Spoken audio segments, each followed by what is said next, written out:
एक गरीब और गौतम बुद्ध की कहानी। हमेशा दुखी रहने वाले लोग जरूर पढ़ें। एक समय एक गांव में गौतम बुद्ध आकर शरण लिए हुए थे। काफी लंबा सफर तय करने के बाद बुद्ध थोड़ा आराम कर रहे थे, परंतु लोग इनसे अपनी समस्या का हल मांगने हमेशा पहुंचे रहते थे। ऐसे में जहां भी वह रुकते वहां लोग लंबी कतार में जमा हो जाते और उनको अपनी समस्या बताते और बुद्ध उसका समाधान करते।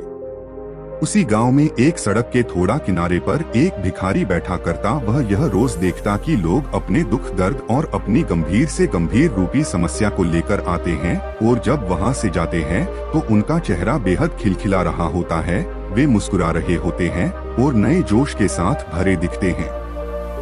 भिखारी के मन में यह विचार आया कि क्यों न वह भी बुद्ध के पास जाए, उन्हें अपना हाल कह सुनाए, परंतु वह डरता था। इसके बाद एक दिन गहरे चिंतन के बाद वह भिखारी बुद्ध के पास गया।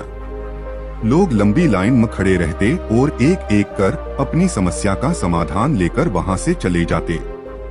ऐसे में गौतम बुद्ध के चेहरे पर सदा मुस्कान रहती और वे हमेशा इसी तरह समस्या का हल बताते। भिखारी भी जब उनके पास पहुंचा तो उन्हें प्रणाम करता हुआ बोला, हे भगवान, इस जगह पर सारे लोग खुश व समृद्ध है, पर मैंने तो ऐसा कुछ नहीं करा जिससे मेरे को जीवन का दुख झेलना पड़ रहा है। फिर मैं इतना गरीब और निर्धन व्यक्ति क्यों हूँ? इस पर बुद्ध बोले, तुम गरीब और निर्धन इसलिए हो क्योंकि तुमने आज तक सिर्फ मांगा है, किसी को कुछ दिया नहीं है। तो वहां खड़े लोग सब हैरान रह गए और सबके मन में यह सवाल उठने लगा कि यह गरीब किसी को क्या दे सकता है।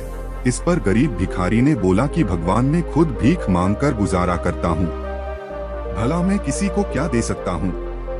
भगवान बुद्ध थोड़ी देर चुप रहे, फिर चुप्पी तोड़कर बोले कि तुम्हारे पास बहुत कुछ है देने को। ईश्वर ने तुम्हें बहुत कुछ दिया है बांटने के लिए, जिसमें सबसे पहले तुम्हारे यह दो हाथ है जिनसे तुम लोगों की मदद या सेवा के लिए इस्तेमाल कर सकते हो। तुम्हारे पास मुस्कुराहट है जिसे देकर तुम दूसरों में नई ऊर्जा का संचार कर सकते हो। मुंह से दो मीठी बातें बोल सकते हो।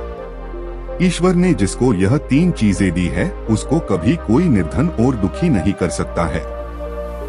निर्धन होने का विचार तो सिर्फ हमारे मन में पनपता है। यह एक सिर्फ भ्रम है जिससे तुम्हें उभरना चाहिए और अपनी जिंदगी की नई शुरुआत करनी चाहिए।